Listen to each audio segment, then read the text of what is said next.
Good morning, good afternoon, and good evening, wherever you are around the globe.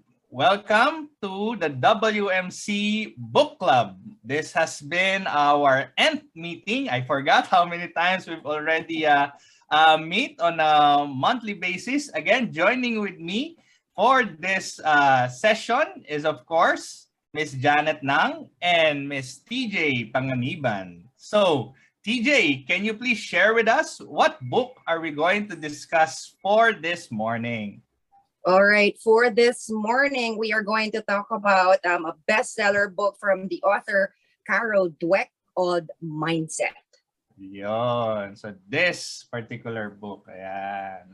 So mindset. So let me just give our audience a little bit of background about this book. Professor Dweck is actually a PhD doctor. So what she usually does is she engages in experiments with regards to psychology and of course mindsets, yung talagang focus niya. So this book was published in 2006. But it was republished in 2016. Doon siya sumabog. So my first encounter with this book was back in 2018 because I saw this already in a paperback version. That's the reason why my book is already very old already. So yeah, this is the book that we're going to discuss for this afternoon and for this morning. Nag-iiba-iba yung timeline natin. Okay. Iba-iba mga time zone natin. Magkakaiba yung time zone ng mga nakikinig sa atin.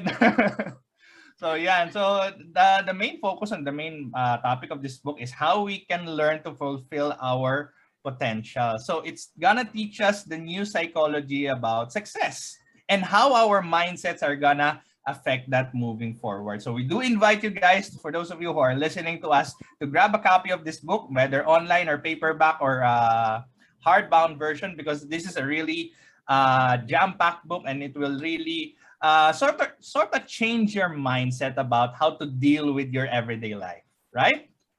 All right, so let's start our discussion.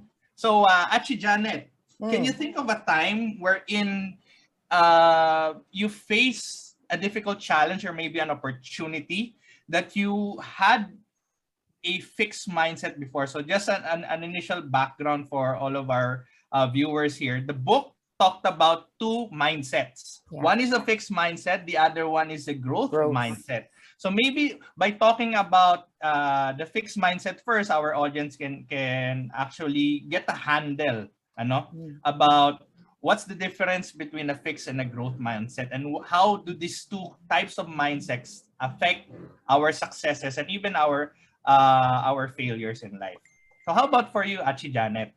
Were there instances na when you were, in retrospect, thinking with a fixed mindset, how did that go about and what was that experience for you? Yeah, so just so our listeners will have a reference, here, the good doctor said that believing that your qualities are carved in stone, the fixed mindset creates an urgency to prove yourself over and over again. And to answer your question, yes. My family is, I came from a very old-fashioned traditional Chinese background, and the challenge of a child growing up in such a background is you are oftentimes criticized regardless of whatever you do.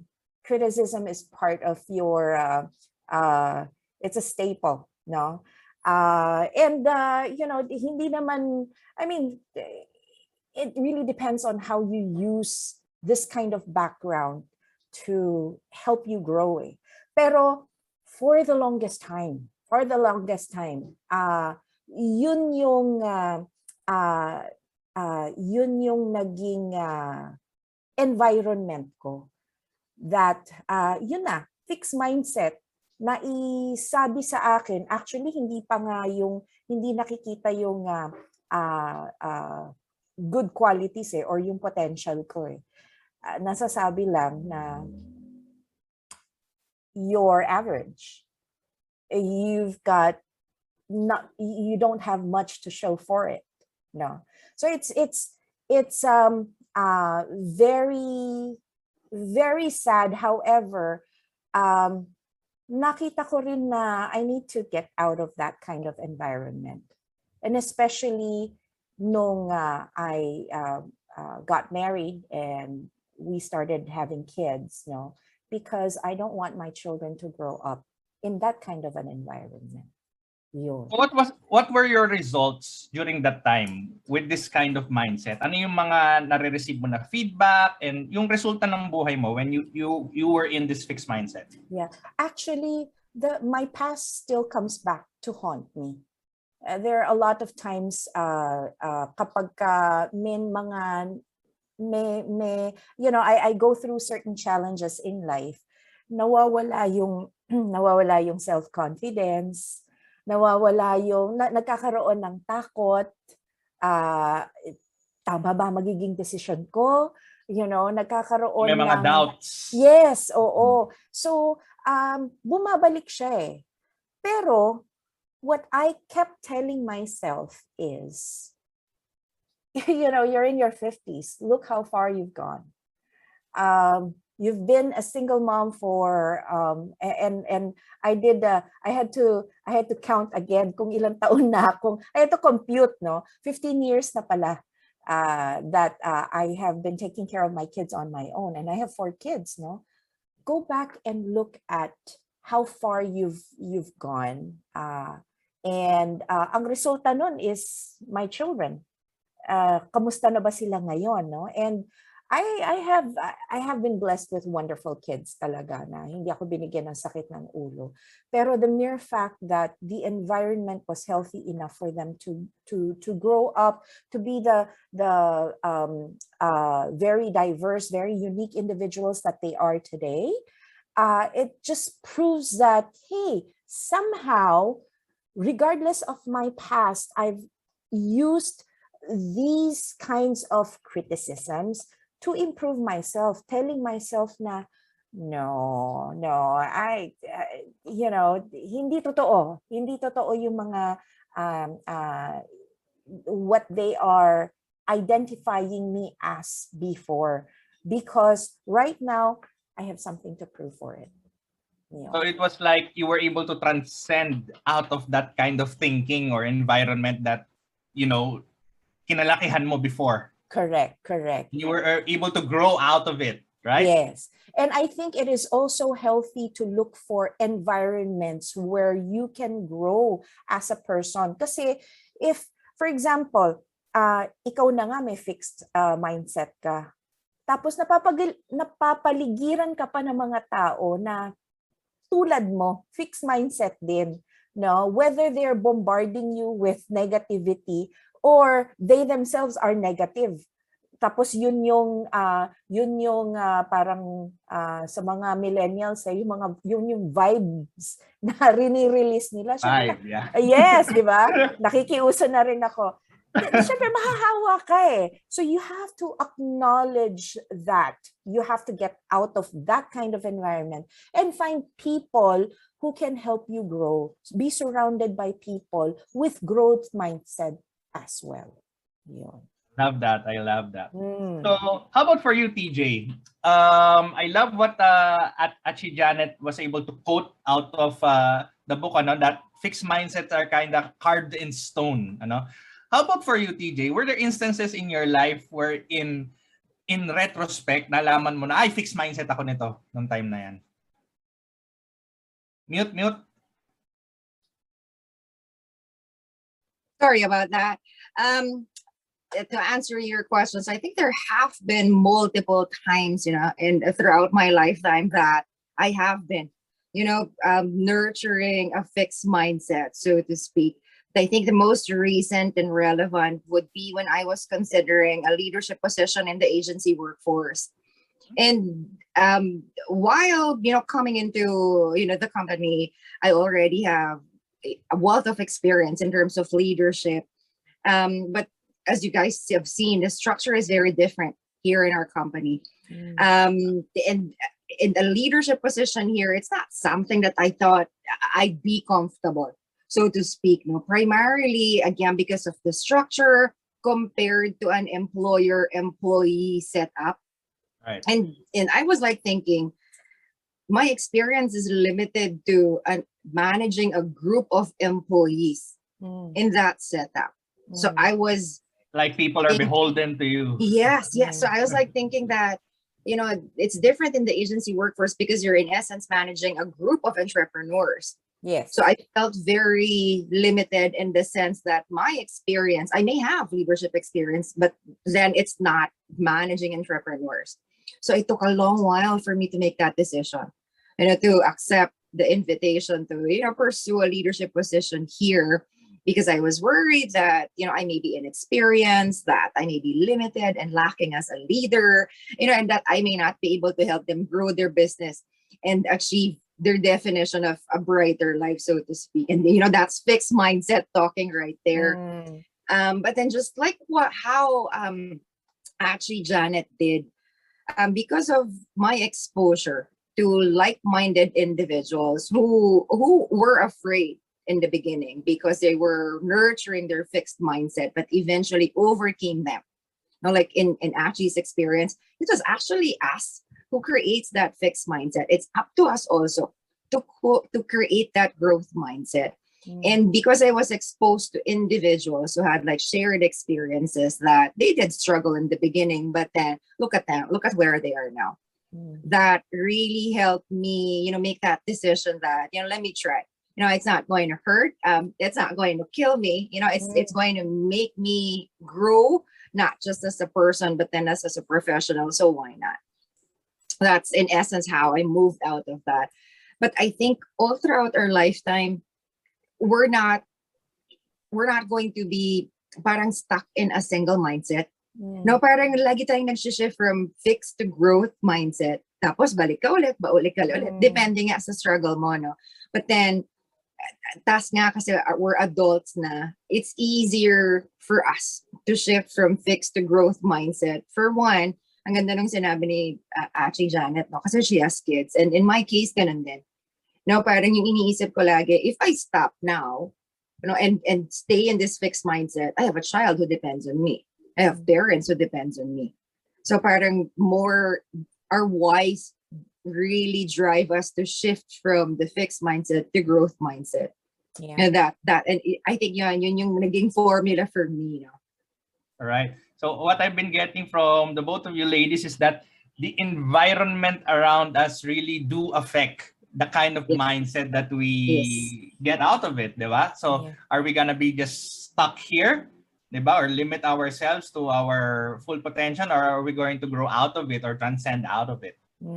Tama, no? So for you, TJ, so aside from those instances, what was the tipping point for you that you were able to shift your mindset from a fixed mindset to a growth mindset? Ano yung, was there an instance or a shift, o parang was it gradual lang ba? To me, it was really gradual. I may be, in this age of, maturity, then I still have those moments that very calculated by yung risk that I wanted to take. Parang my worry kasi is that the decision that I make not only will impact me, it will impact, maybe indirectly those who depend on me, the group of entrepreneurs that I will be managing. So while I am working, my way out of that fixed mindset, pinag-aralan ko then, what were the risks and what are the benefits for me if I do pursue this. And then when I was doing that, it's an exercise that I do for myself. Like I list down every time what are the risks and benefits every time I'm going to do any undertaking, whatever it may be. Parang pros and cons. Yes, lagi akong may ganyan. No? Parang self-awareness ba? Nakalista sa ref lahat. Yes. Parang ganyan Yellow siya. pad. Tapos, diba, while we're writing that down, kung mas marami ka dun sa risk, parang mas yun yung nakita mo, then you know that you're stuck in the fixed mindset. Pero pag ang sinulat mo, mas marami dun sa column ng benefits, you're in the growth mindset. And when I saw that, it began with a self-awareness muna na, okay, ito yung risk, ito yung benefits. And when I saw na mas marami pala yung benefits, that was really parang the compelling factor, so to speak, to shift na, okay, yun nga, wala namang mawawala. No, wala mawawala. And if I fail, then what? Let me try again. No, as long as nga yung buhay pa tayo, no, we can always naman try and try and try. No, set aside your ego. Try lang ulit natin. Baka yung second na try mo mag-work na. So that was really like, what drove me to shift out of it. I gotta be honest, no, there are still moments that, alam mo yun, parang bang spring, yung spring na balik ka na. No, I don't know if it probably is, natural human behavior of ours. But then ang maganda lang dun is, pag nakarating ka na dun sa kabila, you're conscious na, okay, nandito na ako, ba't pa ulit ako babalik dun? Or kung bumalik ka man din ulit doon, di balik ka ulit doon.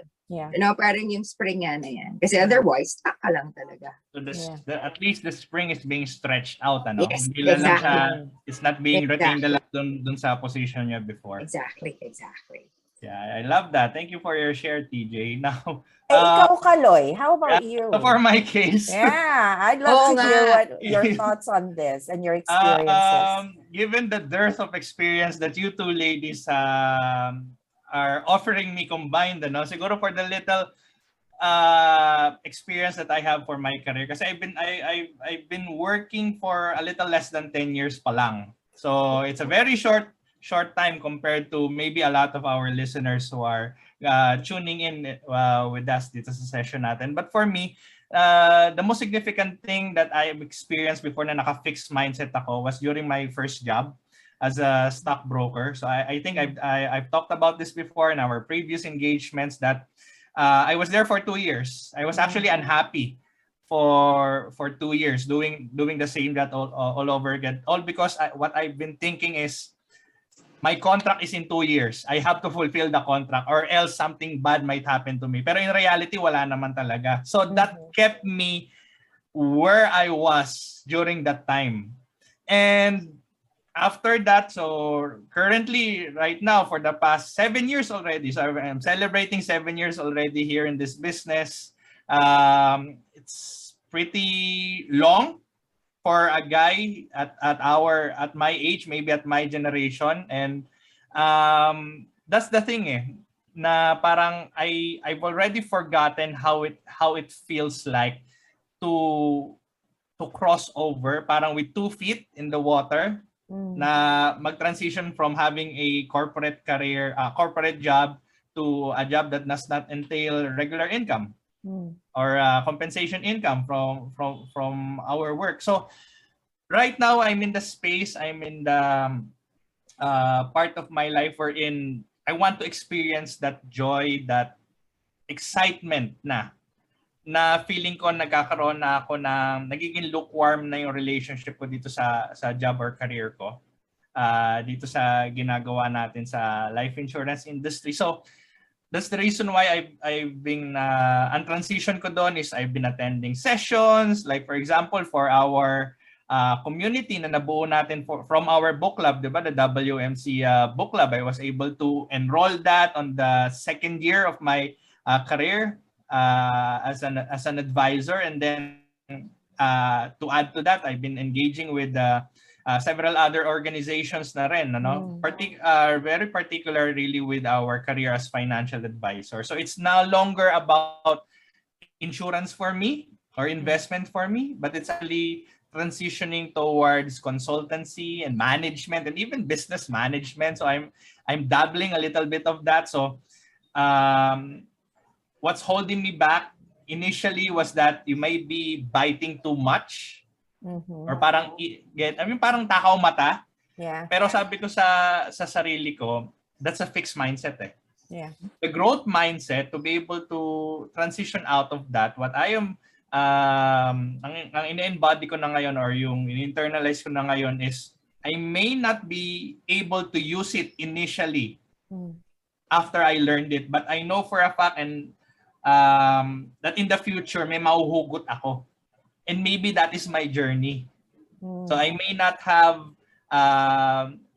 bigger case counts like for those who are COT or TOTs already, but I know I'm gonna get there. And what I'm doing right now is just a preparation for me to go to transcend towards that. So I think that's the effect of having a growth mindset. Just be ready, just prepare. Yeah. Diba? I think what you're doing is also it's at a time like this, it's admirable. Kasi for a lot of people, because it's scary now. It's scary to take So chances scary, right right? now. But what you're Yeah. doing is you're getting out of your comfort zone. That's what you're doing, 'di ba?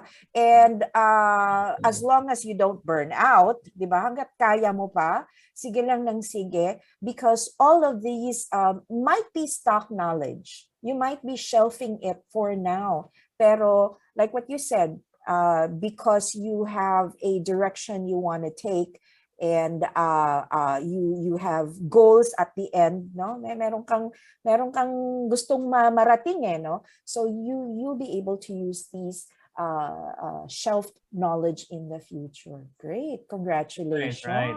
Thank you. Diba? So, just keep on moving forward, right? Yes. Yun ang buhay natin eh. All right. Mm-mm. So, Habang may hinga pa, may habang hininga may pa. hinga pa, hinga lang ng Exactly. hinga. Exactly. All right. So, Okay. let's talk about a different topic about right now, ano. Pero Mm. with regards naman to how we label the things that are happening to our life. There are instances wherein, 'di ba? Parang may mga negative self-talk tayo na usually nangyayari like, bakit ko ginawa yun? Bakit ko nasabi yun? Di ba? May mga ganun tayo that actually is the source of our regret and our guilt at times, di ba? So for you, TJ, did you ever label yourself as a failure or loser after something negative happen, after something na negative na nangyari sa'yo before? And can you describe it to us? And how did you turn this? I don't know if it's humiliating for all of us or during at that time. How did you transition that into an opportunity for you to have a growth mindset? I think yung to label might be too strong of an action to do to ourselves. No, it probably would be better, no, if we've ever thought of us being a failure of a loser. So in that regard, again, multiple times. So every time naman that we have an undertaking and then it doesn't work the way we wanted or the way we expected, we'd always feel that we're a failure or a loser.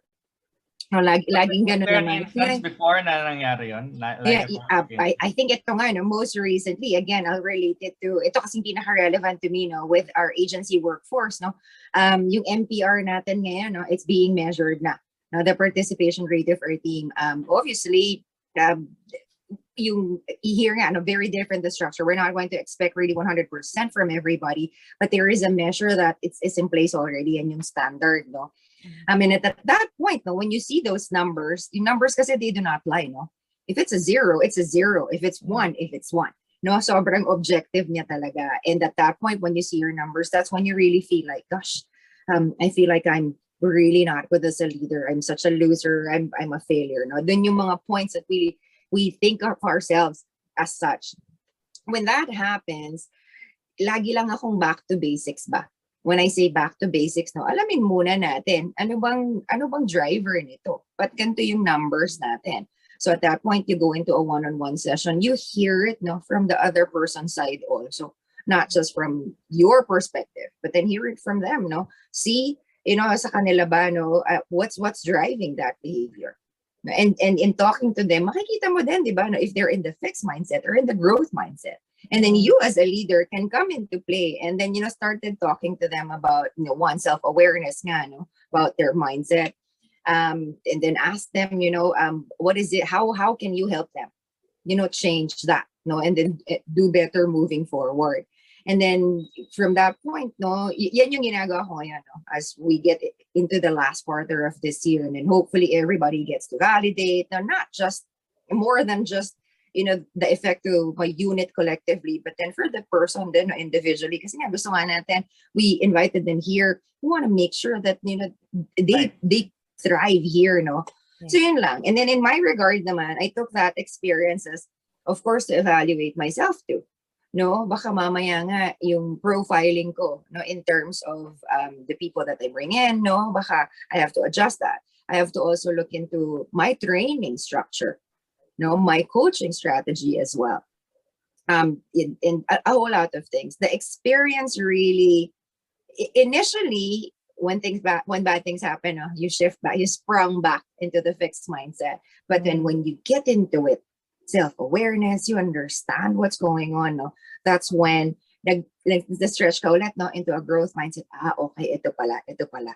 What did I do best? What did I learn from this? How can I apply it moving forward that will collectively benefit, the entire unit?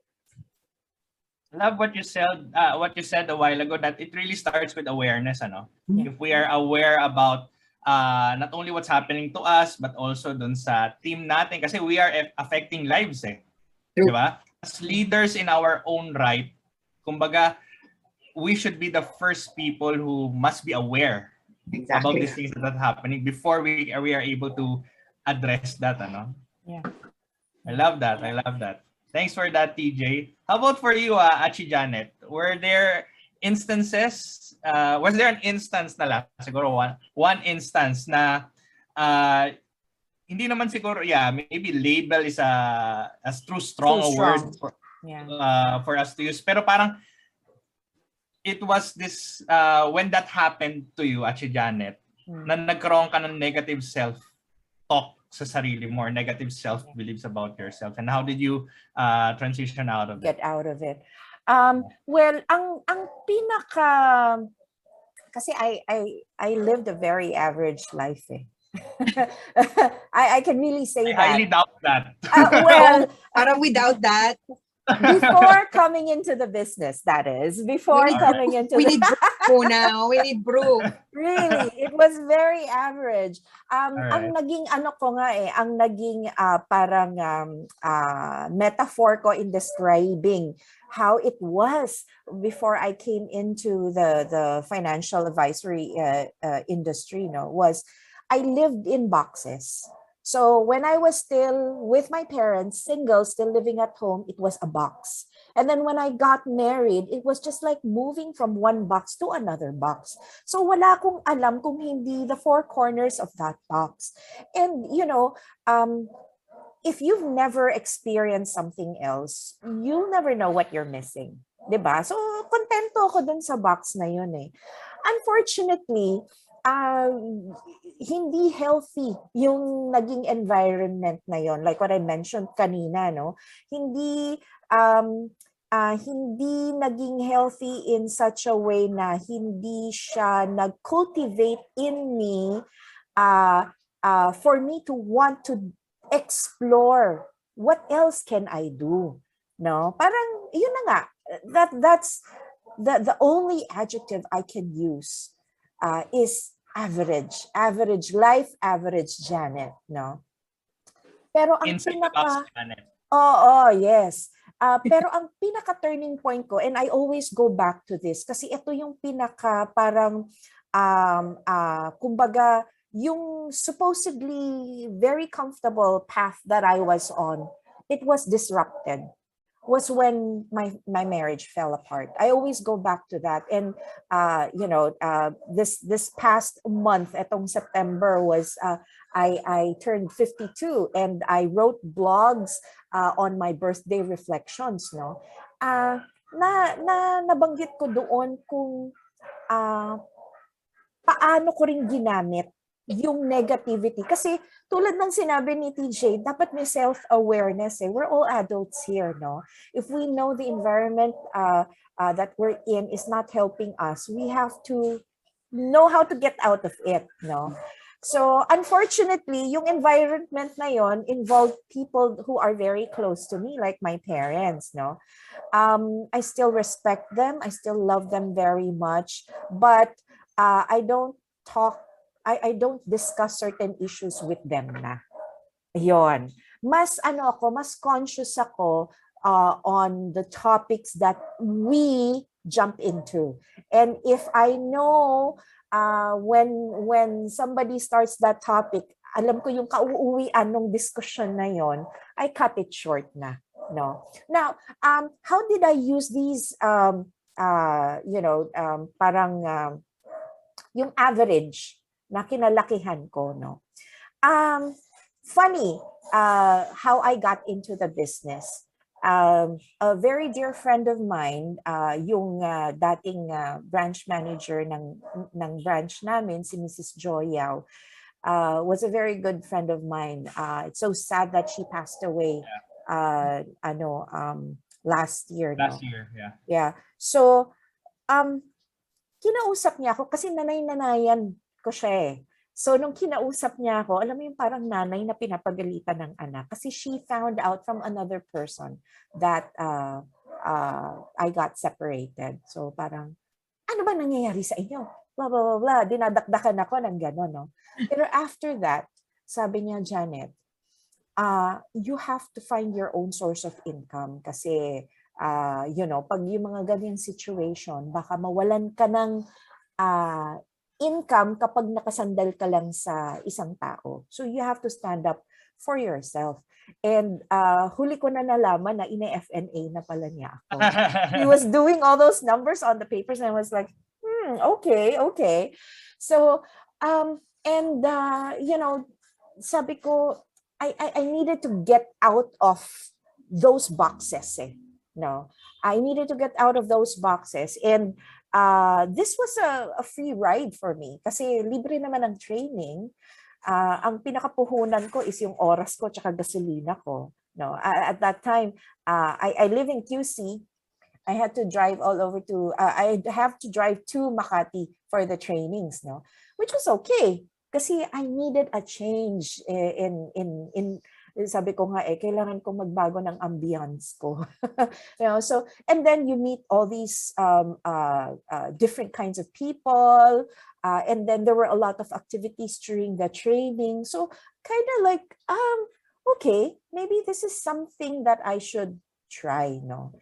For you, it was gradual pala. It was gradual. A gradual transition. Hanggang sa I got into it and I got really deep into it and I found that, hey, this is something I love to do.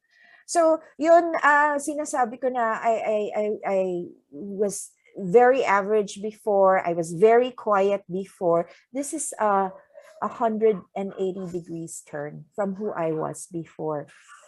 Because I needed to prove to myself and to the people in those boxes that I lived in that I can be better. Kasi yun yung dinidikta sa akin eh. Yun yung fixed mindset ko eh.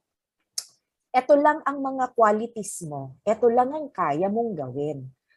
Hindi na ituro sa akin, 'di ba ang sabi dito, with the growth mindset, this is based on the belief that your basic qualities are the things you can cultivate through your efforts, your strategies, and help from others.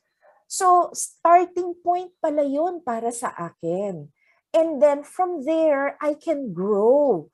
Up until now, I mean, I'm already 52, but I'm realizing that I'm still learning a lot of things about myself, from other people, from things I read, from interactions with in certain situations, natututo pa rin ako. So, yun, importante kasi is medyo i-open natin ang sarili natin eh. And alamin and malaman natin na we are given these gifts, these talents, these skills, and we can hone them. And we can also learn other new skills. Yeah. For you, Ate Janet, it's nurture plus nature. That would help that's us. That's beautiful. The chicken or the egg, diba? Yeah, that's beautiful. It's yes. Both of them, So your environment was able to help you, and then your self-awareness na rin, or yung na-create sa'yo ng awareness na I need to get out of this box. Yes. Or was it really to get out of this box or to enlarge the box? No, really to get out of the box. Really to get out of the box. If you're enlarging the box, you're still living inside the box eh. Diba? Right. Four corners of the boxes pa rin na nakikita mo eh. But if you knock down the walls, which was exactly what happened with me, I intentionally knocked down the walls kasi ang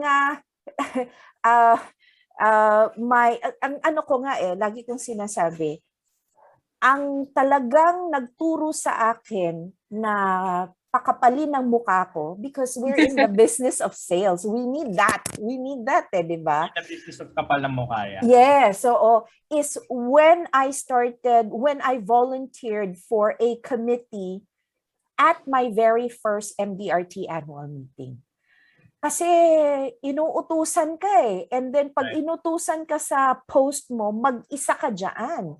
Tapos after, if you have to stand in that street corner greeting total strangers with badges like what you have, for an hour, after an hour, you report back to your superior.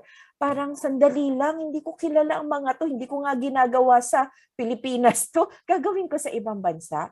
But it was key for me to know that, hey, if I greet strangers and they don't greet me back, or they're grumpy because it's like 7:30 in the morning and they have to rush to the convention center, that's not gonna kill me, diba? Yeah, I think yung what's not gonna kill you can only make you stronger, diba? Yeah. Are we gonna sing that, ba? Oo nga, di ba? Right. So it was key for that me. Sharing at Chi Janet. So a little bit about from my perspective naman, in terms of branding myself as a failure. I had instances of that before. Like na parang yung feeling na parang I'm hitting myself, na parang ano ba, Kaloy, you're better than this. You're supposed to know better, kumbaga kasi nga adult eh, di ba? And I remember back then I was actually around 16 or 17 years old pa lang nung time na yun. So parang ang thinking ko na noon na parang you have to act on a certain gesture or feeling na already kasi you're filling up. I feel like I need to fill up a shoe or shoes that ako lang naman na nagsabi sa sarili ko. Na hindi ko naman talaga siya, nobody's telling me to fill that shoe. Diba? And then another thing na experience ko about being a failure was actually my transition period from being a broker to a financial advisor, because back then nobody actually invited me here in our industry. I was a walk-in. Yeah, and I remember that story. And during that time, na when I walked in, ano pa nun BOF pa nun, BOF. BOF pa Business Opportunity Forum. Nobody knew that I went there. Not even my mom knew that I was there. And when I told them about this one, along with my friends na rin within my industry before, they were telling me na, bakit ka pumasok dyan? Nag-aral ka, dapat okay lang. Sige, gawin mo yan anak, pero mag-work ka pa rin kasi para may income ka. So, I had to battle that, yung externalities ko, plus also my self-doubts. Kasi if people around me are telling me na I'm better if I'm going to do something else rather than being here, that's different between when you compare it to sarili mo, tama ba sila? Kasi baka may point sila eh. Doon sa sinasabi nila eh. So, ayun, fast forward 7 years out of that. This is my 7th, going my 8th year here in our industry. So, yeah, I think I was able to stuck it out for a long time, especially comparing it to people at my age, yung mga millennial, na usually we see our generation na transitioning from one work to another, di ba, yung mga ganon. So I think for me, being that kind of outlier already proves that, I still have this ability to grow out of what I used to be doing, and to grow out of that identity na parang you're just that. Kaloy is just like that. So I was able to grow out of it. Ayan. So I love our discussions. And let me end that thought with the quote from the book, no? Sabi ni Dr. Dweck, becoming is better than being. Oh, becoming is better diba? than and when you say becoming, it's an endless path that you can take, diba? Yeah. walang katapusan yan. Even if we get to our yung age na may discount card na tayo, senior citizen na tayo, we can still be on that path. We can still become the person that we want to become when we're at that age na. Yeah. And I think that's really the journey that we all have, diba, in this earth. It doesn't matter if you're let's say just a janitor or someone who's just working on a blue collar job, or even the CEOs and even our the presidents of different organizations. Yung ideal na I want to live the best version of the grandest version of myself. Yun eh, di ba? Yung parang that's really becoming eh. Yeah. Becoming is really going towards that goal, or going towards that ideal situation natin, di ba? That at the end, we're going to discover it maybe in retrospect na lang sa bandang dulo na ng buhay natin. And I love that. That is a journey that is worth taking. Di ba? It's both exciting and it's both life-changing for each and every one. And siguro, know that each journey will always have risks. Actually, if you stay where you are, may risk din That's yan. A risk, yeah. Diba? If you go down that road, meron din risk yan. So, you know yourself better than anybody else. So, which risk are you willing to take? Right. Diba? Oh, nakakaano. Nakakaning? Actually, the reason why medyo naging sa akin the specific topic, no, is because magsasegue ako ng konti. My daughter in Sydney is finishing up her master's. She's graduating next month. And she's thinking of quitting her job kasi just so she can pay rent and yung mga para sa expenses niya. She took a job in a coffee shop, but that's not her ideal job. Of course, whatever she finished having a master's degree, yun yung gusto niya. So she's planning for what she'll do after. So nandun na yung, am I going to fly to Melbourne? Baka mas may opportunity sa Melbourne. So we were going back and forth, texting about it. Sabi ko sa kanya, inggit ako sa'yo kasi I never had that opportunity. No? Now, you have that opportunity. Bata ka pa, subukan mo lahat. And then, hanapin mo kung ano yung gusto mo. At least, kasi you'll never know what you want, what you really want until you give it a try, di ba? Right. Yeah. So, yun. Tapos, ang sabi ko na rin lang sa kanya, just know that you will always have a plan B here with your mom. And your mommy will support you to the ends of the world. So, wag kang mag-alala. Subok lang ng subok. Okay lang yan. So, yun yan. Sana all may mommy na ganyan. Ayan. Moving forward. All right. So, just to wrap things up a little bit, just to give our viewers a little bit of background, Ren, one of the reasons why I actually advocated for this book at that topic was because when I finished reading this, aside from it being a personal journey of self-awareness and towards our success, one of the things that really struck me with this book is that it's kind of like a parenting book. Diba? Yeah.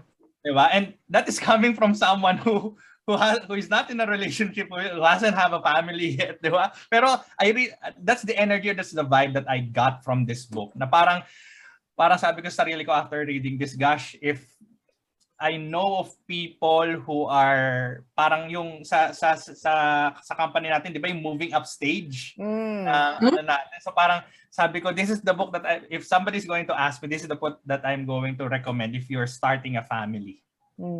Parang sobrang niya sa akin. So siguro just to wrap things up, what was the main thing that you got out from differentiating the fixed mindset from having a growth mindset? So let's start naman with Achi Janet. Well, what I've learned is now that I have identified ano ang fixed mindset, ano ang growth mindset. Kasi when I was kind of taking glimpse into the book's contents muna, iba yung pagkakaintindi ko sa fixed tsaka sa growth mindset. Now that I understand it, it's easier also for me to identify where I am in certain points of my life.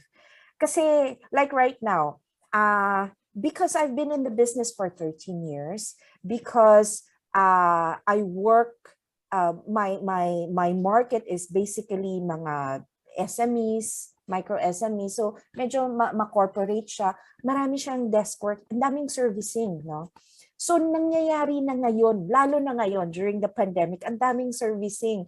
So medyo napapabayaan ko yung looking for new clients. No, so that translates to mas konti ang sales. Maraming effort is being poured into servicing. No, there was a time, I think that was just last week. Sobra ako nadi-disappoint, sobra ako na-frustrate sa sarili ko kasi sabi ko, bakit wala akong nasasubmit na application, wala akong naka-close na business, no? Tapos ang busy-busy ko. Because of that, and then we use a lot of most of the time we use our brain. Nakakapagod din siya, it's so draining, no? And that morning, ayun na, negative self-talk. Frustrated ako. That early afternoon, I had a meeting with a corporate account, no? So these are employees who have investments with me as a group, no? And I was reviewing with them, kamusta ang market, ano ang outlook, whatever is going on right now, how does it factor in sa pag-akyat ng ating index and all of that. I was reviewing with them, and I do this annually with my group accounts. No. After that 1.5 hour discussion, including Q&A, I was so exhausted, but it was a good kind of exhaustion. And then na-realize ko, geez, I love what I'm doing. I really enjoy what I'm doing. And it doesn't matter kung wala akong nasasubmit na new production, but I love what I'm doing. And I love talking to these people because they're so responsive. Them being responsive just means that I'm doing a good job. Diba? Them asking a lot of questions and me being able to answer them right away just means that I know what I'm doing and I'm doing a good job. And they appreciate it kasi sinasabi nila sa akin. So, from time to time, we get back into that fixed mindset. But knowing that it's not permanent and we can get out of it. All we have to do, tulad ng sabi ni TJ, is to be aware, then we can do something about it. So that's my takeaway from this book. Yeah. Being able to be in that space na you can be flexible. Tama, exactly. No? Exactly. Yes, start to yes. And forgiving yourself for going back to the fixed mindset. Yeah. Oo, 'di ba? Don't be too hard on yourself, 'di ba? Tao lang po. 'Yon. All right. Thank you for that, Achi Janet. How about for TJ? What was your main yung natutunan mo out of reading our book for this month? I think a lot, no? And I agree with you na yung effect nga niya, no, as a reader, it really is like a parenting tool, so to speak, no, kasi it's grounding you on the foundation of what you can achieve, if you just really step out of your comfort zone. What resonated to me the most is that yung fixed mindset and growth mindset, I think all of us, laging meron tayong ganun. No, parang all of us really are built na meron fixed mindset and growth mindset. And whenever we are faced with a challenging situation, dun mo lang talaga madedefine nasaan ka ba? Nasa fixed mindset ka ba? Nasa growth mindset ka ba? And it all begins with yan, no, yung self-awareness nga. No, always ask yourself, no, basta yun na yung naging habit ko lagi. Lagi akong may pa-column ba na ganyan na pros and cons, risk and benefits. Kung, in order for me to understand what kind of mindset do I have right now? If I really see myself writing more on the risk, if I see more of the negative, then I know that I'm on the fixed mindset. I have to quickly snap out of it. But if I wrote something more on the benefit side, then I know I'm the growth mindset. So let's just continue doing it. That all of us will have that fixed and growth mindset. But then it really is key that we have that awareness. Nasaan ka ba? So that alam mo paano ka mag-move. And then throughout our lifetime, ganon siya lagi, no? Parang basta yun ang lagi ko naiisip while I was reading this book na, yung parang spring nga. No, kasi dalawa nga yung mindset mo na mas-sprang ko, balik dito ka, tapos mas-stretch ka, no, if you move to the growth mindset, and then matatakot ka ulit. Pero it's important na lagi, no, lagi mong is-stretch yung sarili mo, no. Laging ang aspiration mo is to move to the growth mindset. Sabi ni Carol Dweck, she said that if you're not pushing yourself out of your comfort zone, then something is wrong. No, and you're going to be just stuck there. Yeah. And we should never really stop learning because the world is never going to stop teaching. Yeah. No, so either we get stuck in this moment or sabayan natin yung growth ng mundo. And ngayon, at the time of a pandemic, we all have had that realization that we are on borrowed time. Yeah. Diba, hindi mo talaga alam up to when is your time. So, okay, kagaya nga kanina umaga, no, hanggat may hininga pa tayo, try lang natin. No, what doesn't kill us will make us stronger. No, it's important that habang, ang ganda nung sinabi ni Ms.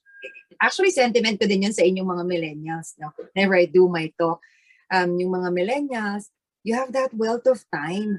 Kahit na magkamali ka, but then ang haba pa ng time mo so gawin mo lang ulit. No, just continue to be brave. Unlike, yung age namin ito ni Miss Janet, no, ang lapit na namin sa retirement, baka mas mataas na yung risk namin of mortality and morbidity, parang limited na yung time na ginagalawan namin. So yung mga millennials, just go out there and just really try it and see what the world has to offer for you. Yeah. No? And what you have to offer the world. That's well. True, Mami. True. And Papampong ka na ba? That's right. And for us naman, our generation naman, no, even if we're working on limited time na, let's see pa. No, what else can we do? What else is what else what's can happen? stopping you? Exactly. Parang just I know it's so easy to say that, do not be afraid, but yung conscious effort ba? I know Carol Dweck also mentioned that effort, if you really want something, you're going to be willing to try to make it work. So just really keep on trying. Yeah. Eh, ikaw, Kaloy, ano ang naging takeaway mo from this? Apart from parenting and all of that. Yeah. Baka in the future, Kaloy, you'd be a better parent than the both of us. Oh my God. God willing. For me, I think one of the major takeaways that I got from this book, even before when I first read it and up until today, listening to two of you lovely ladies, is that one value that struck out of me the most is courage. Courage to take more risk. So that's correct, diba? Regardless of what age we are in right now, like recently I've been watching YouTube and reading all of these articles, and I still see people who are still in that phase na growth mindset pa sila. Like, for example, recently, just this week, I don't know if you've heard the news about William Shatner, who went to space. Diba? 90 years old. My God, 90 years old. So I think it's not really about the age, but it's really the mentality and the personality and the belief na rin that I can still grow regardless of how old I am. And I think for my generation, what's stopping us from doing that is really the fear and yung belief na parang somebody's gonna judge us. But for those people who are listening in, regardless of your age, I believe that it really takes courage for you to get out of that comfort zone. It must take courage for you to take that risk. The risk of becoming more, of being more, diba? So I think that's really the cusp or the gist of having a growth mindset. That yes, there will be opportunities and there are instances wherein we're going to go back to our comfort zone and to our fixed mindset. But at the end of the day, you need to spring back. Diba? In order to create something more out of your life. Diba? It's not really being the best, but it's actually just being better. And being good at being better. Yeah. Because better is it's a growth mindset rather than being best. Best kasi parang fixed na yan Right. Diba? I'm already the best So I stop na. So maybe a better mindset is to be better. Diba? To become a better husband, a better friend, a better mother, a better father. Diba? That's always a journey that we are going into life. And for me, that's the main point or the main learning that I got from this book. All right. And for those of you who are tuning in to us, I do hope that this has been another fruitful episode for each and every one of us. Again, we would like to invite you to join us to our monthly sessions because next month in November, we are again going to talk about another different topic and another different book. Here in our session here, the WMC Book Club. And with that, in behalf of the WMC committee and of the book club, this is Achi Janet. In behalf of Achi Janet Nang and of TJ, this is Kaloy Felipe. Maraming salamat po sa pakikinig, mga kapatid, and have a blessed and safe life moving forward. Bye. Everybody stay safe. Bye.